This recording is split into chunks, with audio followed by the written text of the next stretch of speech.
Anderson that was the one interview I think that a lot of people were waiting for on locker cleanout day.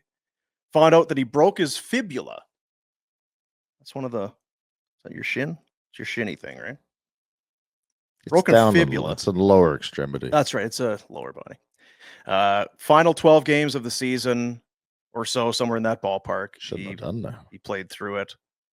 And he kind of said, should I have been better? I'd like to have been better, but the games matter and you want to be out there and you need to play and that sort of thing. So, credit to him for gutting through that. It did seem clear at times that he was hobbled by something. Yep. Now that said, he's going to play for Sweden at the Worlds, so it's clearly a fracture of some sort, and the doctors have said you can play with it. So whatever. And now the offseason. And I don't know. He was asked a lot of questions and just the vibe, and I get it. It's where the team is at. It's more the team than Anderson. Because Anderson has some good hockey left in him. It's not as if he's, old man he's got one more year left on his deal. And not often do guys with a year left get the kind of questions that Rasmus was asked. No, it has definitely changed. Right? Do you think you've played? So I mean, we can get into it. He is, long story short, he's going to spend time. He's got to get away, talk to his family. This is all new for him. The team needs to figure some stuff out, but he was asked to start there's a lot of, call it uncertainty heading into the offseason. It's just one of those things. I grew up in Calgary. I've been here my whole life. It's the first big decision of my career, it feels like, because I signed in, I think it was in January, and then COVID hit, but I signed a 6-year deal back then, and that was like a no-brainer for me to sign that contract. And so it feels like this is the first time in my career where I have like a big decision ahead of me. And so I just got to sit down with my family and talk it through. And, Connie and those guys got to do the same thing. I just talked to him, and, there was a lot of good chatters in that room, but there's a lot of good young players in the organization, and, there's only a certain amount of right shot defensemen you can have on a team. And so I think from both sides, it's big decisions ahead. It's interesting because he also kind of referenced when you're in the heat of a playoff chase, you're so focused. It's game day, it's off day, it's game day. You're just so focused on the task at hand that you don't think about the summer contract. That's all kind of down the road. But he did mention on a couple of occasions about right shot D. Like, he's very aware. I was going to say, he's clearly thought this through, been discussing it and thinking about it. Yeah. In some ways, the whole that whole session with the media had the feel of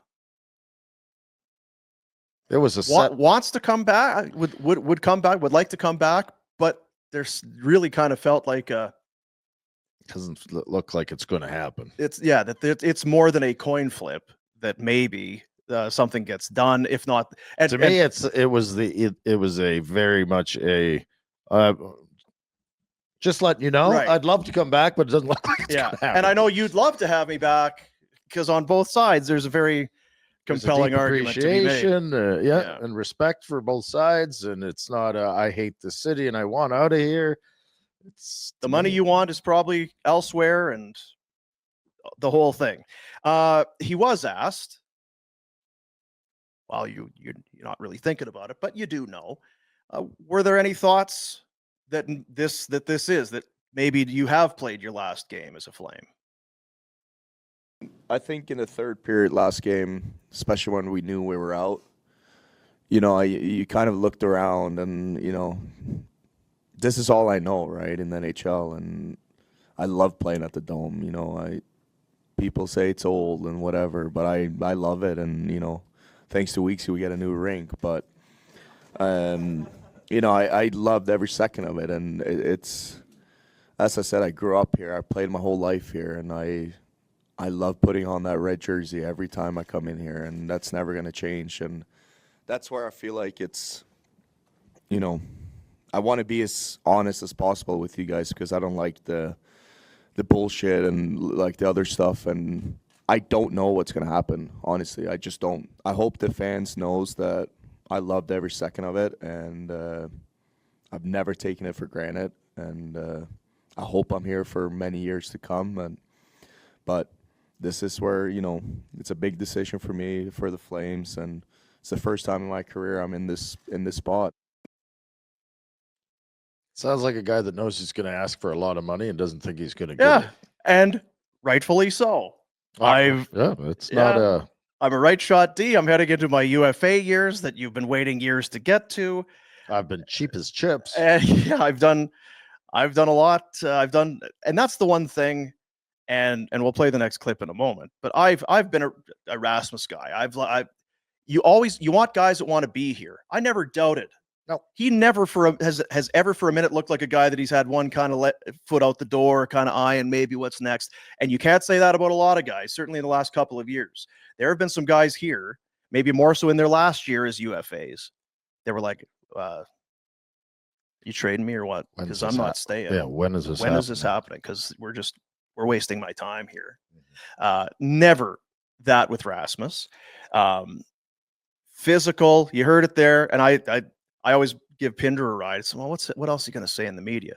I take him at his word. I think wearing the jersey does mean a lot to him. I think that it is special for him. But wow, it's all he's ever known. Yeah. I think it's the type of person he is. Yeah. If he'd been a career Boston Bruin, guess what? He'd be damn proud to be a Boston Bruin. So you are going to say those things, but it's also true because that's what he's known. And done. And maybe he's playing it, but I kind of do feel like he's one of those guys that I don't know how I would. Not a lot of playoffs, big payday coming. I'm not from here, whether it's Alberta or Canada. Yeah, I can't wait for next summer. New York, Los Angeles, or Florida. Where am I going? It just doesn't seem like a guy who's real. Where's my next stop? No, he's not gung-ho to get out of here. But he's also never tasted a long playoff run. Yeah. Right? Like that. And I'm not saying that he wants to leave or is going to leave. I don't know. But when you're that age, you want to see, you know what I mean? Like if he's coming back, great, awesome. I love Andersson. He can play it out. I don't care. Because when you get rid of a guy like Andersson, the next thing you do is you go start looking for a guy like Andersson. Yeah. So you get stuck. Oh, we can't overpay. Yeah. Okay. Having a nice playoff. When you're at that age, how old is he? 30, 31? 28. 28? He'll be 29 in October. Okay. So we're always talking about when he's done his contract, he'll be 30, 31. You do want to have some playoff runs. You do want to have a chance to go deep and taste what it's like to have some playoff success as well. 27 playoff games, 5 in 18-19 these games, 10 games in 19-20, which is what, bubble? And are we including the Jets against that? And then 12 obviously in the 21-22 when they get to round 2 against the Oilers. So yeah, it's and he's one of he would feed, he would thrive in that environment. Well, that's what I think too. I think he does like winning. And they're just not that they haven't done any here, but a playoff run is different. The other part of it is, and maybe I'm in that group, as I said, Rasmus guy, but I really find myself now as the season has gone on, I think I'm in the get something, try and find a really good trade. Don't give him away. Well, don't take a shit deal. That's the key to all of it. Is that that's fine if you don't want to sign him and he wants more than you're willing to pay, and you've got this.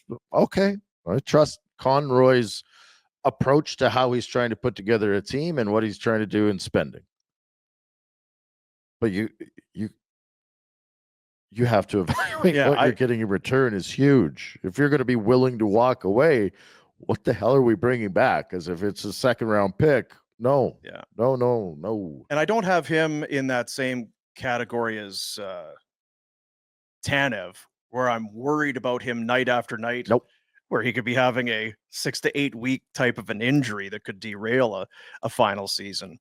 But it does feel like there are more teams at the party in terms of making a trade for a Rasmus Andersson this summer than when you get into next season. The cap's been set. Your team, your roster's been all put together. So cheap for what you're getting. That's the key to it. You have a year of a potential top 2 defenseman, absolutely slam dunk top 4 defenseman. 4.55 million. 40-point guy. Yeah. I don't know what his points were this year. They weren't as good. They were down for sure. But still, you're and he also referenced that about, because the other side of it is, as of July 1, you can sign him to an extension.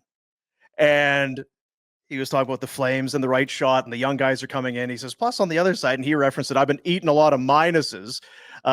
He was a minus 38 this year, 31 points. There's nothing wrong with that, but yeah, 39, 49, 50. He should be a 45 to 50 point guy. So from a bargaining standpoint, negotiating standpoint, I guess, he's not in a great spot to go in and sign a long-term extension unless the Flames are willing to look past this year. Wow. If you're the agent, so you're going to stick me to these numbers? Yeah. Then it just becomes, there would be animosity then. Yeah.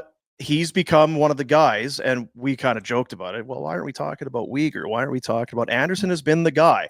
And for all the reasons we've laid out, his age, right shot, cap hit, second round status, pick, you developed him, you brought him up. He was your guy. Yeah. All of that has led to him being a very hot topic in terms of trade, fans, media. And he was asked, I guess on Saturday, I was going to say yesterday, he was asked the other day, just fans hearing that we love Andersson, we got Andersson jerseys, but boy, trade him because we got to get something. Was it hard to hear how that narrative kind of switches in a hurry? He was asked on Saturday. I think the sad part about it is just how quickly it turned without me really doing nothing, honestly. And the fans that used to hold your back tight, turn the coat on you, and so that's the sad part. But do I care about their opinion? Not really, honestly. I want to be loved by the fans, and I hope I am by the 90%. And I've loved every second of it, and I hope, as I said, we're gonna have a long, healthy relationship for many years to come. But as I said, you just got to sit down and see what happens. 2 things. It does happen fast, but it's also the I don't know that we would be in this situation as glaringly if Kachuk and Gaudreau didn't up and run for, right? Like there was a standard kind of. There's a fear now from management and ownership that if you allow this to linger, it's not what you want, and that you're going to lose guys for nothing, and you can't keep guys. Like it's still in the back of their minds. It shouldn't be as front and center. Like it shouldn't.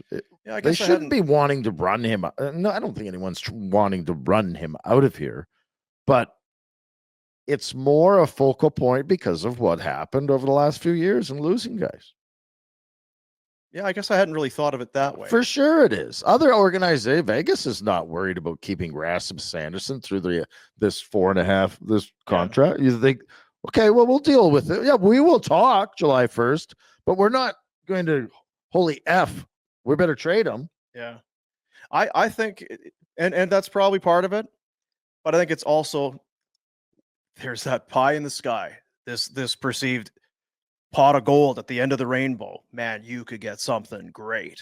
Well, it's not just, it's if he was making $8 million a year, you'll find out, or $9 million and was done at the end of the year. I don't think there's the same conversation. If he's making 8, he's not as movable. There's so many teams that could conceivably say, yeah, we're a lot better and a lot closer with this guy, and we can afford him.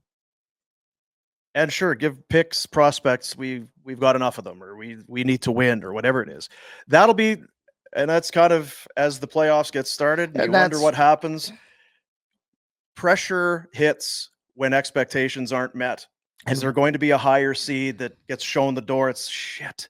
We could have used the guy. Could have used a guy. My job's on the line last year with these players. All of that starts to kind of factor in. And we don't even know what a good return is. I know. Right? Like, okay, I want a home run. What's that? I don't know. Yeah. I don't have a clue. I mean, you'd want a first. Oh, I want a first. And, oh, great. Okay, so you get Toronto's first. Yeah, pick 28. Hmm. That's the summer, right? All right, Dean. That's what's coming on this summer, and it was a weird one where it neither like side really went out of their way to say, no, we're going to talk. It's no one went out of their way to say, no effing way are we letting this guy go. We're getting this. We're getting this done. We're getting this locked down. We're committed to getting this accomplished. And there's some other guys talk too. There's other guys talking. Rah rah. Yeah. We don't. It's cheeky and easy, and you turn the page, and you quickly turn the page, and you give them credit for what they did, and as far as their work ethic and season, but they didn't make the playoffs, and it's over. It's all about what's next. It's a stupid thing of sports. Anderson said it. Yeah, it happens quick. You're damn right. I don't need to sit here for 7 days to say he was good and he was good and he was good. It's boring. How are they going to get good enough to be in the playoffs and be a real front runner for a trophy? What is that like at the end of the year? Because I just know from all my years, all the years that I was working at the Dome doing radio, you're just there and you see the people every day. You're there in the morning. You're there for the game. It's post game. It's practices. You're it's just all together. Then you lose. The final game is Thursday. You fly home. Saturday, you grab your stuff at the rink. Boom. See ya. And because it's always weird. There's always buzz around the Dome. And then it's quiet. And there's Depot and a couple the trainers. Tape. And maybe the coaches in the back, they're kind of doing their thing. Daryl would stay a long time and yell at you if you went in to work out. The fact that you weren't still in the playoffs. And yeah. How did that go again? I went into the Dome to work out. And Edmonton was still playing. It was that 06 run for the Oilers. Yeah. It was like round 2 or 3. And I'm nothing else to do. Thinking I'm doing the right thing. And I absolutely took her in to kiss her. Just, woo. Wrong place. Wrong time.